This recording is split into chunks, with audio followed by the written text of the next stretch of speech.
그러니까 프로 선수들 같은 경우는 여기보다는 여기를 빠르게 쓰는 거예요. 그래야 여기가 더 빨라지기 때문에. 안녕하세요. 야구가 늘고 싶은 자들을 위한 야늘자TV 찐코치입니다. 자, 오늘은 선수분들에게 이 공을 강하게 던질 때 힘도 힘이지만 나도 모르게 강하게 던져지게 할 수 있는 이 코킹 반동에 대해서 자세하게 알려드려 볼게요.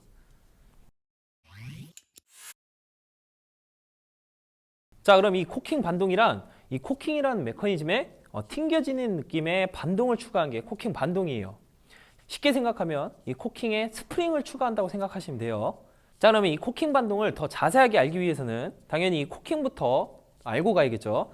그럼 제가 지난 시간 이 코킹에 대해서는 이 팔꿈치 회전 원의 원심력을 이용해서 스로잉의 추진력 역할을 한다 했어요. 위에서 던지든 내가 뭐 3쿼터 대각선으로 던지든 내가 뭐 사이드 옆에서 던지든 뭐 언더스로우로 던지든. 자, 그러면 영상을 보셨듯이 어디 스로잉에서 던지던 이 팔꿈치 회전 원의 원심력을 이용해서 스로잉을 강하게 만드는 게 이 코킹의 역할인데, 그러면 이 코킹에 반동까지 추가하면 어떤 플러스 효과가 있냐? 바로 이 공을 강하게 던지고 스피드를 늘리기 위해서는 결국에는 이 스로잉 스피드가 빨라야 돼요. 그런데 이 스로잉 스피드를 빠르게 사용하기 위해서 오로지 힘에 의존을 해버리면 힘만 잔뜩 들어가서 오히려 이 스로잉 동작이 무뎌지는 경우가 생겨요. 그렇기 때문에 힘이 아닌 이 반동을 이용해서 스로잉 동작 스피드를 빠르게 만들기 위해서 이 코킹 반동을 사용하는 거예요. 그럼 지금부터 이 코킹 메커니즘에 스프링을 추가해서 어떻게 하면 스로잉 스피드를 더 빠르게 만들 수 있는지 자세하게 알려드려 볼게요. 자, 그러면 코킹에 반동을 추가하는 방법을 자세하게 알기 위해서는 제가 지난 시간에도 알려드렸었지만 이 코킹은 무슨 일이 있어도 무조건 이 허리 회전과 같이 사용을 해야 된다, 이런 얘기를 했었어요. 그 이유는 이 코킹을 사용한다 해서 이 코킹만 사용해버리면 결국엔 또 이 팔로만 던지는 거기 때문에 이 허리 회전과 같이 사용을 해야만 내 몸과 팔을 연결해서 더 좋은 투구를 할 수 있기 때문이라고 말씀드렸었죠. 자, 그럼 이 코킹과 허리 회전을 같이 사용하기 위해서는 이 코킹을 반으로 나눠서 이 내회전인 이 접는 원과 이 외회전인 피는 원으로 구분을 지어야 돼요. 그러면 이 접는 원이 수평으로 접든 위로 접든 뭐 아래로 접든 이 접는 원이 코킹이기 때문에 허리 회전과 같이 사용을 해야만 이 피는 원이 팔로스로 역할을 할 수가 있는 거예요.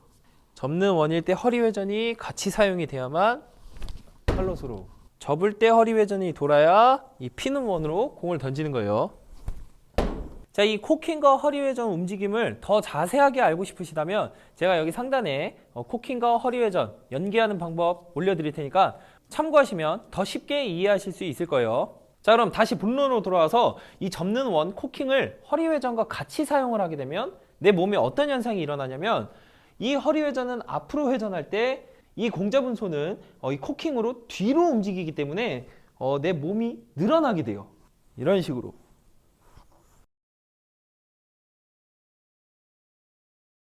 자, 그럼 이 허리 회전이 앞으로 회전하고 이 공 잡은 손이 코킹으로 뒤로 움직이는 게 이 반동을 만드는 거랑 무슨 연관이 있냐면, 우리 근육은 이 고무와 같은 성질을 갖고 있기 때문에 늘어나다 보면 제자리로 돌아오려는 이 탄성의 성질을 가지고 있어요. 그래서 이 왼손이 허리 회전이고 이 오른손이 공 잡은 손이라면 서로 반대 방향으로 늘려줘서 결국엔 이 공 잡은 손을 쏘게끔 만들어야 된다는 거예요. 즉, 이 허리 회전이 앞으로 회전하고 공 잡은 손이 코킹으로 뒤로 움직이게 되면 내 몸이 늘어나는데 우리 몸은 계속 늘어나는 게 아니라 어느 한계점에 도달하면 결국 다시 제자리로 돌아오려는 이 탄성의 성질 때문에 이 스로잉이 쏴진다는 거예요. 뭐 이렇게 늘어났는데 내 허리가 쏴지진 않겠죠. 당연히 우리 몸은 무겁기 때문에 이 스로잉이 튕겨져 나오겠죠. 이런 식으로. 그러니까 이 투구는 이 접는 원 코킹을 수평에서 뒤로 보내든 위에서 보내든 뭐 아래에서 보내든 어쨌든 이 공 잡은 손은 코킹으로 뒤로 회전할 때 허리 회전은 앞으로 회전하기 때문에 이 접는 원 코킹과 허리 회전이 같이 사용돼야만 서로 반대 방향으로 회전을 만들면서 내 몸의 꼬임을 통해서 늘어나게 되는 거예요. 그러면 늘어나게 되면 이제 제자리로 돌아오는 탄성을 이용해서 이 공이 던져지게 만드는 거예요. 자, 그럼 여기서 선수분들에게 제가 질문 하나 해볼게요. 그럼 과연 이 공은 공을 던지는 구간인 팔로스로 구간에서 최대한 빠르게 사용해야 될까요? 아니면 이 허리 회전과 코킹을 사용할 때 빠르게 사용해야 될까요? 그렇죠. 이 허리 회전과 접는 원 코킹을 사용할 때 빠르게 사용해줘야 이 앞에 팔로스로는 더 빠르게 사용할 수가 있겠죠. 이게 바로 프로 선수나 메이저 선수들이 공을 던질 때 사용하는 원리예요. 그래서 선수들은 이 팔로스로우보다 이 허리 회전과 코킹, 이 뒷구간을 최대한 빠르게 사용하려다 보니까 우리가 눈으로 보고 싶어도 볼 수가 없는 거예요. 뭔가 여기가 휙 하고 나오는 이런 느낌으로. 그럼 우리도 이 느낌을 어떻게 살려야 되는지 한번 자세하게 알아봐야겠죠. 렛츠고! 자, 그럼 첫 번째로 알아볼 훈련은 이 스트레칭을 통해서 유연성을 만들어내는 훈련인데, 이 허리 회전과 공 잡은 손을 반대로 사용하다 보면 결국에 이 꼬임을 통해서 내 몸이 늘어나야 되기 때문에 유연성이 좀 필요해요. 그래서 그거를 만들어낸 훈련인데, 준비물은 봉 하나를 벽에 고정시켜 놓고 이런 식으로 측면으로 서주는 거예요. 그럼 이 봉 잡은 손은 움직이지 않은 상태에서 내 허리 회전을 돌려주면서 내 몸을 앞으로 쭉 밀어주는 거예요. 그렇게 되면 내 봉 잡은 손은 뒤에 있지만 허리 회전은 앞으로 가기 때문에 결국 내 몸이 늘어나는 걸 느끼실 수 있어요. 회전하면서 앞으로 쭉.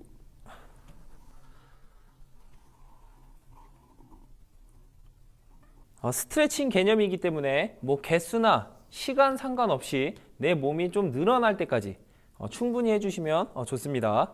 자, 그럼 두 번째 훈련은 이 스트레칭을 통해서 내 몸에 좀 준비를 했다면 이제 진짜 내 팔에 좀 반동을 넣는 훈련을 해볼 거예요. 준비물은 이게 한 21온스 공인데 좀 중량이 있는 공이면 좋아요. 그래서 이 중량이 있는 공을 가지고 내 몸은 회전을 했다는 가정하에 정면을 보고 서시는 거예요. 그럼 그 상태에서 이 공을 앞이 아닌 뒤로 던져내 볼 거예요. 이런 식으로 시동을 걸다가 뒤로. 자, 그럼 이 훈련을 할 때 중요시 생각해야 되는 거는 말 그대로 반동을 만들어내는 훈련이기 때문에 이 공을 던지고 나서 팔이 이렇게 버티고 있는 게 아닌 뒤로 던져냈으면 자연스럽게 튕겨져 올라와야 돼요. 결국 튕겨졌다가 나오는 이 반동이 팔로스로우기 때문에 힘을 뺀 상태에서 이 반동을 느껴야 돼요. 그래서 제가 좀 중량이 있는 공을 추천하는 거예요. 이 코킹을 원을 돌려서 뒤로 튕겨내기보다는 그냥 뒤로 튕겨서 반동만 좀 느껴보세요. 퉁, 퉁. 정면에서 보여드리면 팔꿈치 어깨 일직선상에서 반동을 찾는 거예요. 퉁. 자, 이 공을 던져낼 때 이 어깨로 이렇게 하면 반동 못 찾아요. 최대한 팔꿈치 어깨 버텨놓은 상태에서 공 잡은 손을 뒤로 튕겨낸다.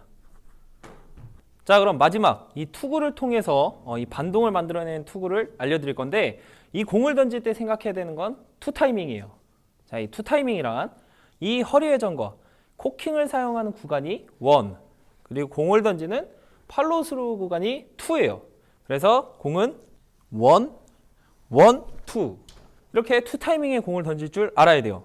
그런데 이 원 타이밍 구간인 허리 회전과 코킹을 사용하는 구간의 중요성을 모르고 공 던지는 구간은 이 팔로스로우 구간이라고 오로지 이 팔로스로우 구간에만 의존하는 선수분들은 이 허리 회전과 코킹을 사용하는 구간에서 오히려 이 탑을 만들어 놓고 허리 회전과 팔로스로우를 사용하는 이 원 타이밍 투구를 하게 돼요.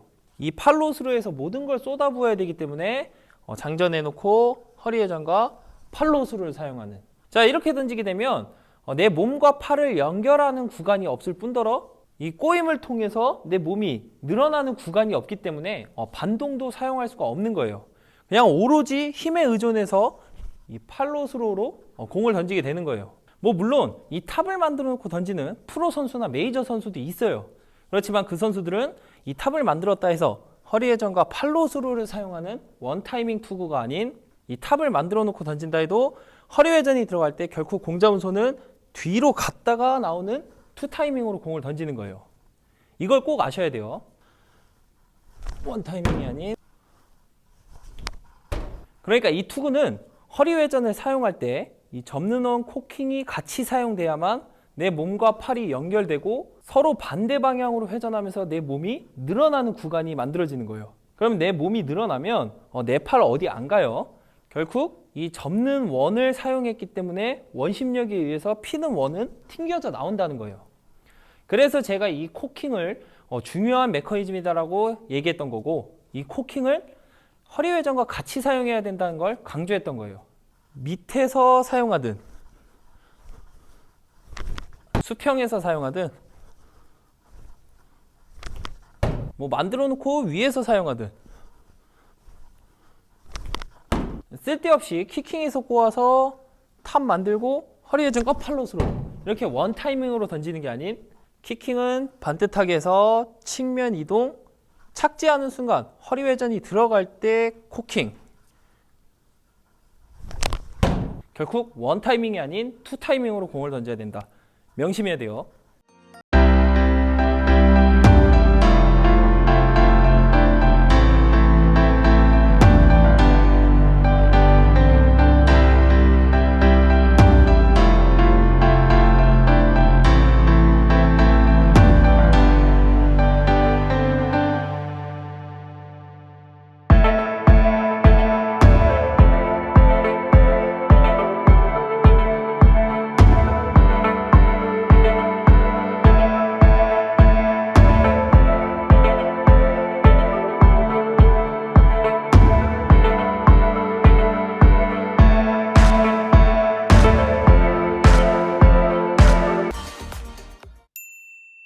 자, 오늘은 이 투구폼의 반동을 추가하는 이 코킹 반동에 대해서 한번 자세하게 알아봤는데, 많이 어렵죠. 그런데 선수분들도 만약에 야구를 수년, 수십 년 많이 하다 보면 이런 동작들을 본능적으로 사용하게 돼 있어요. 선수들은 수년, 수십 년 야구를 하다 보니까 물론 메커니즘도 배우고 열심히 연습도 하지만 자연스럽게 이런 동작들을 터득을 하는 거예요. 그래서 구력이 중요한 거예요. 그렇지만 저는 선수분들이 5년 걸릴 거 2년 안에, 2년 걸릴 거 1년 안에, 1년 걸릴 거 6개월 안에 사용할 수 있도록 도와드리려고, 뭐 제가 다 정답은 아니지만 제가 던졌을 때 어떤 느낌이었는지 최대한 선수분들에게 전달해 드리려고 이렇게나마 영상으로 도와드리는 거니까 어렵지만 아무나 할 수 없는 이런 고급 스킬 배워보면서 좋아하는 야구 더 잘할 수 있게 한번 같이 파이팅 해봅시다.